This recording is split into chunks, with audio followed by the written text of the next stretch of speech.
Our reading this morning is taken from Luke.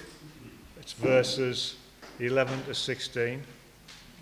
It's the story of Jesus raising the widow's son. So it's Luke chapter 7, verses 11 to 16.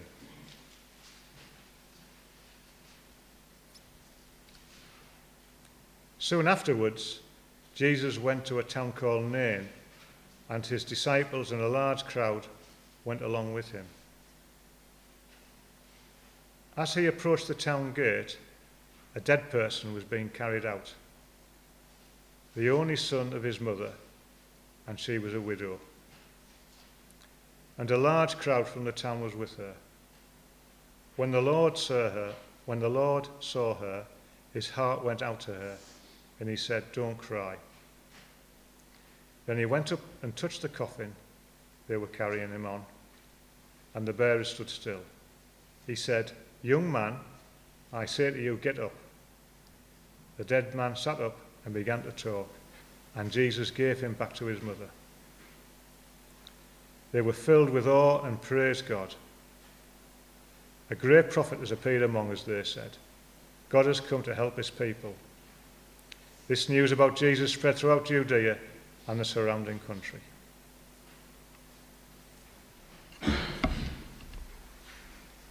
Right, good morning. Jesus raises a widow's son.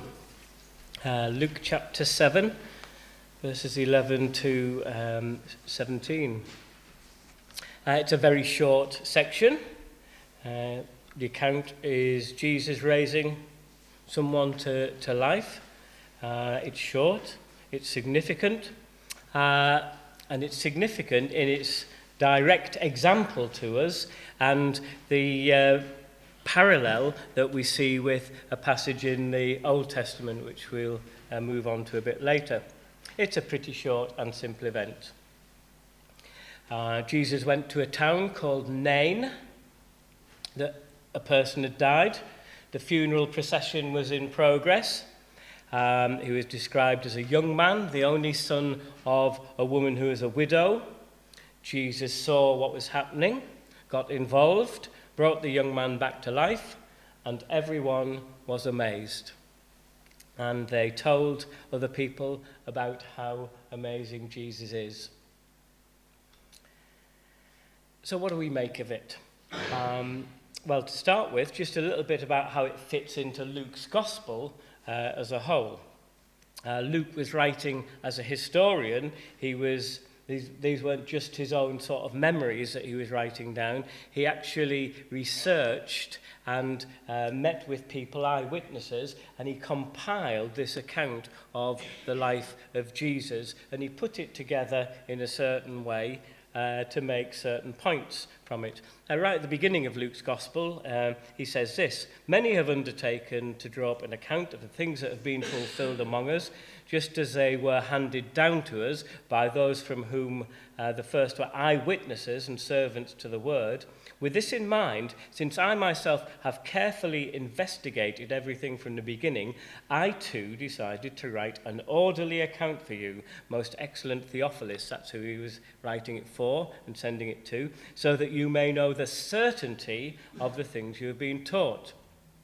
So he researched everything, he met with eyewitnesses, and he often presents the material to show us that Jesus is none other than the Son of God, God's chosen one.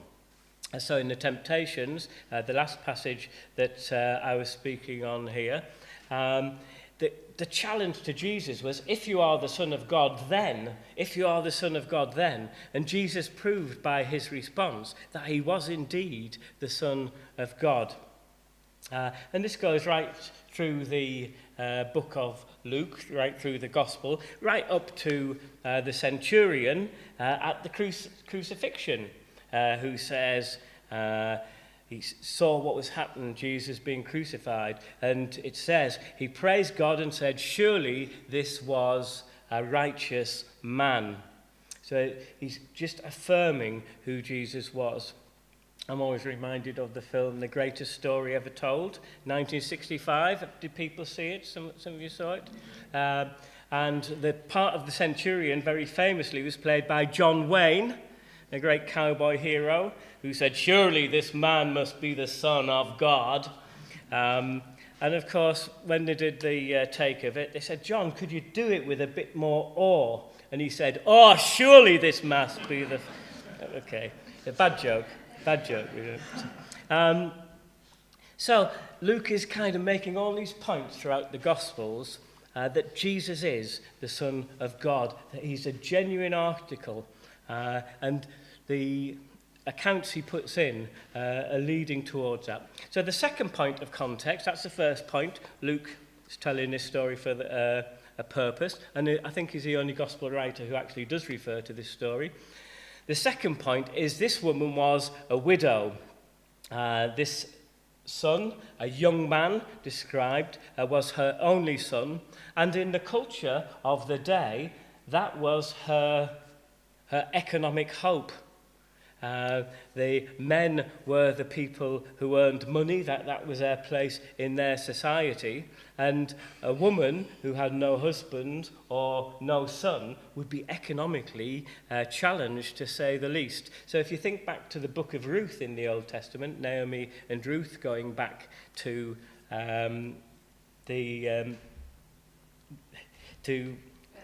Bethlehem, that's it, then they had no source of income. They had to glean and pick the corn from the edge of the field.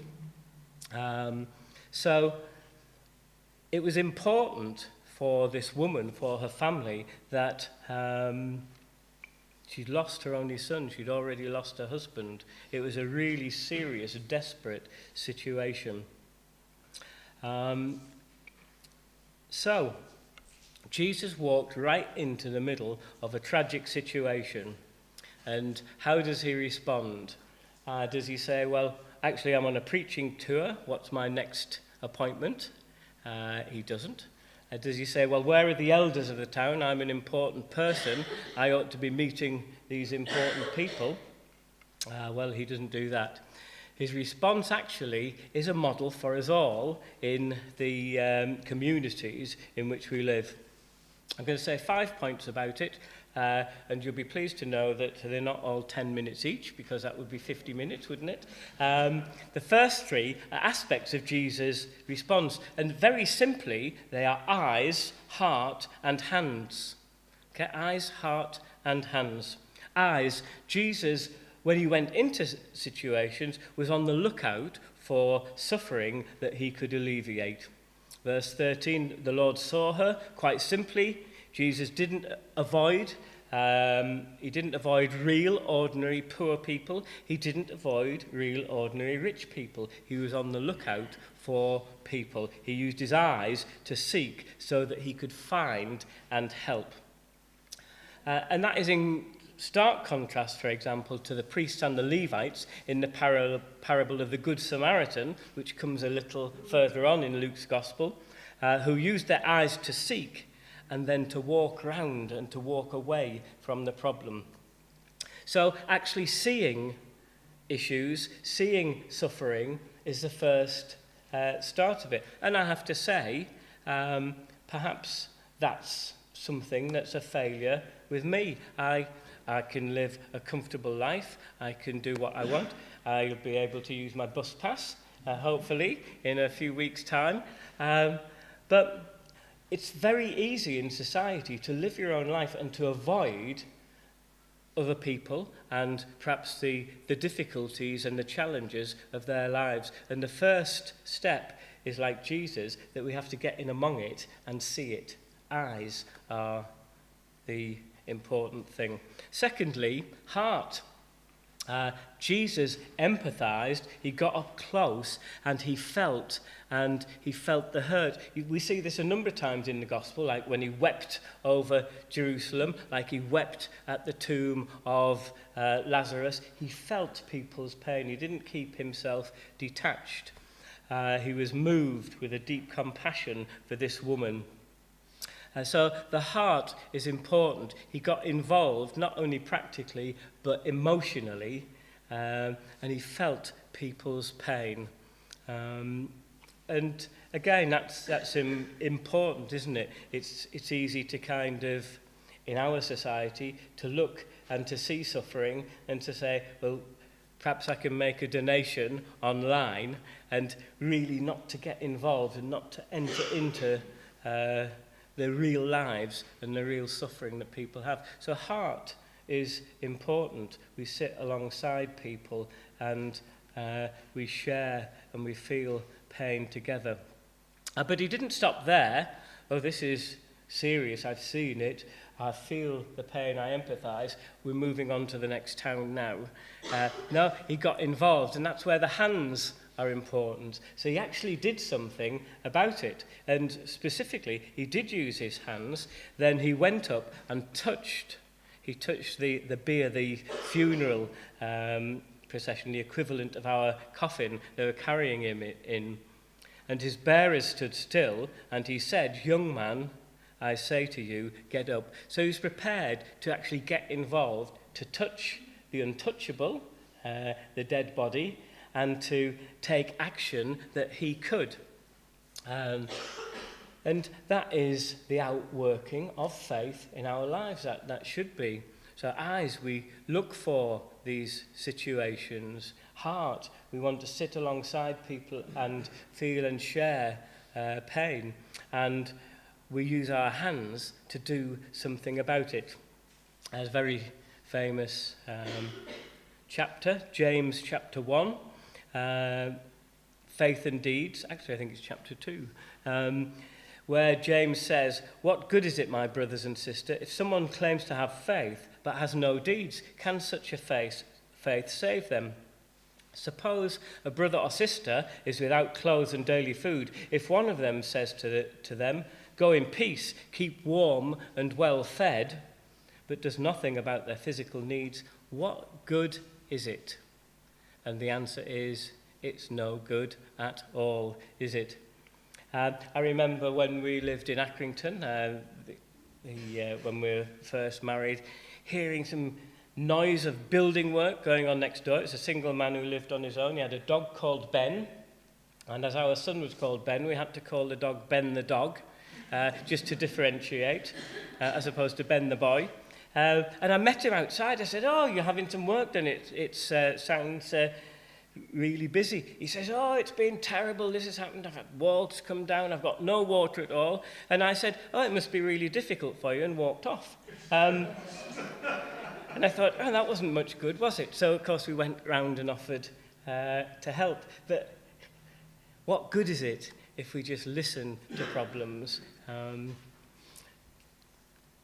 Go, keep warm and well fed. It's no good at all. So eyes, heart, hands.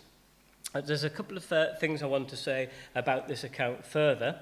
And the fourth thing is that day, Jesus brought resurrection life into that situation.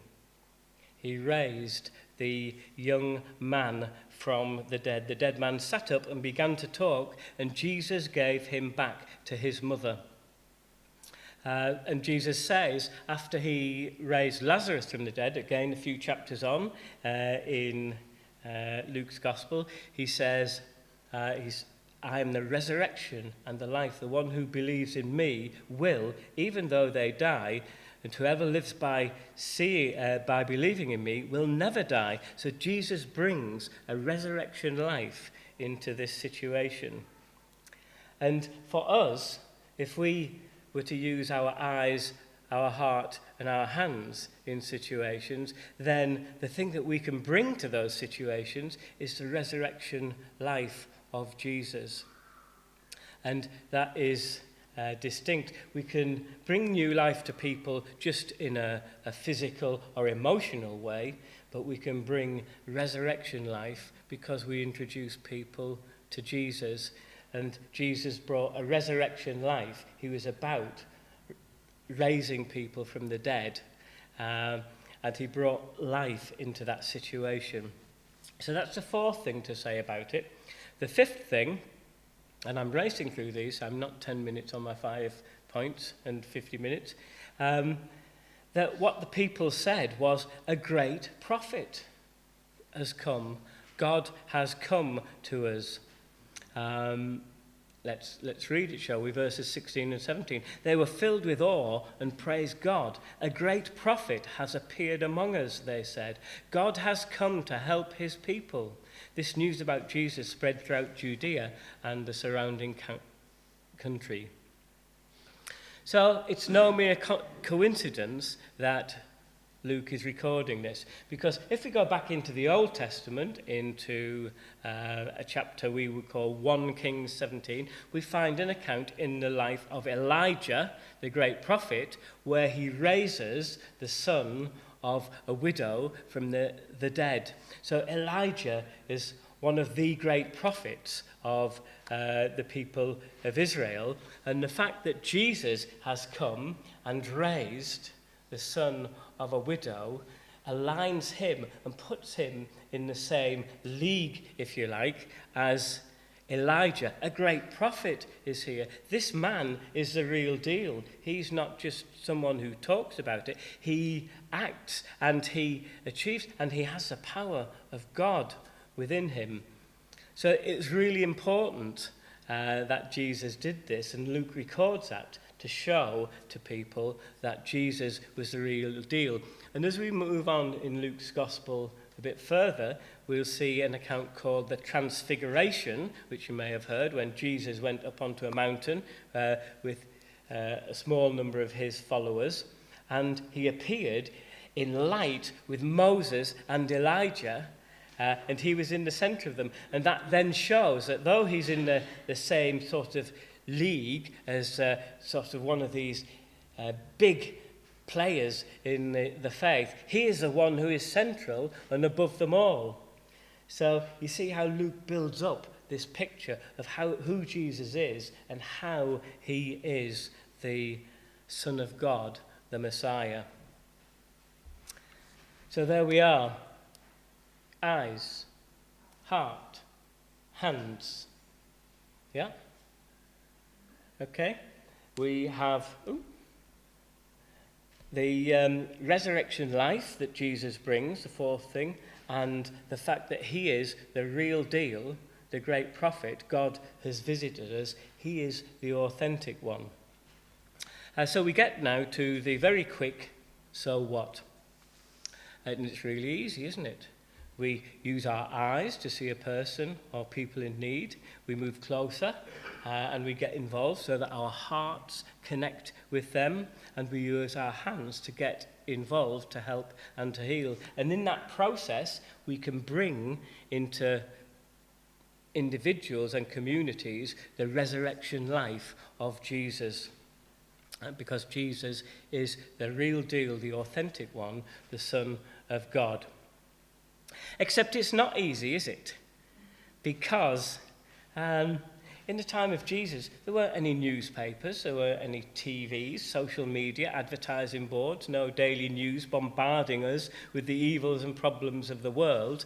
And we have that difficulty now of coping with. We see so much need in images, in lives around us. We live in big cities and towns and communities, and it just seems all so overwhelming to us. How do we actually make an impact? The problem is so big. How do we cope? And it's easy to cope in a number of ways. The first way is perhaps my way of shutting everything out. So it's just too much, I can't cope with it, shutting my eyes to it. The second way is just to kind of step back from it and say, well, I can't get involved. That's not my problem. It's other people's problems. There's always been lots of problems in the world. I'm not going to think about it. And the outcome of either of those actions is that we don't get involved. If we read on in Luke, very shortly, Jesus tells a parable, doesn't he, of a good Samaritan, someone who takes action. A man is mugged on a journey, and a Levite and a priest see him and walk past on the other side. But this Samaritan actually says, no, I've seen him. And it's interesting the words he uses. But a Samaritan, as he travelled, came to where the man was. When he saw him, he took pity on him. His heart was moved by him. And he went to him and bandaged his wounds, pouring on oil and wine. He used his hands to get involved, that same process. He didn't shy away from it. And of course, Jesus is telling this parable to answer one very important question. And what was that question? Anybody remember what the question was that Jesus was answering? Who is my neighbour? Exactly. It wasn't how do we help it. It's just who is my neighbour. And interestingly, Jesus turns it on his head.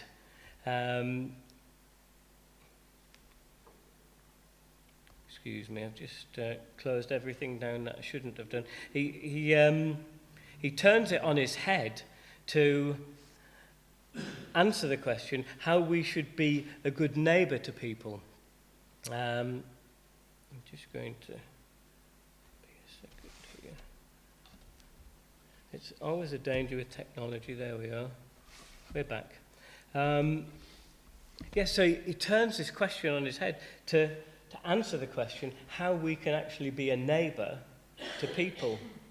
And I think the answer for us really is don't get overwhelmed by the size of the problems and the difficulties of the situations, because all of us can be a neighbour to somebody, can't we? We just need to use our eyes, we need to engage our hearts, and then use our hands to do something about it, and not be the people who say, keep warm and well fed, thank you very much. It must be very difficult for you in that house without any water.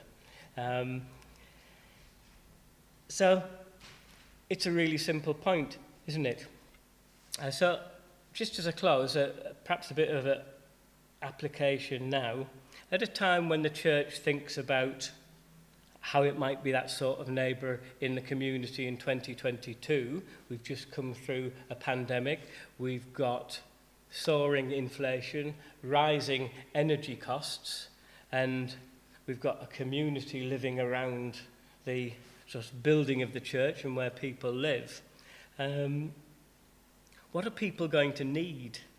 How are people going to be suffering now as a result of this? Well, let me suggest 3 things that are really simple. People will need somewhere warm to be, because many people will be not heating their homes or not able to as they can. They will need something to eat that they can afford. And after increasing isolation in our generation, exaggerated and increased by a COVID pandemic, they need someone who will sit down and spend time and talk with them. And if we could do some of that as a church, then we could bring resurrection life into some of those situations, as well as just helping people in their practical needs because we feel for their situations. So that's the challenge to us. Can the church do that in a way that really fits the problems of today? And if the church does it as a together activity, can I do something to be part of that? Eyes, heart, hands, resurrection life. That's our challenge from this passage.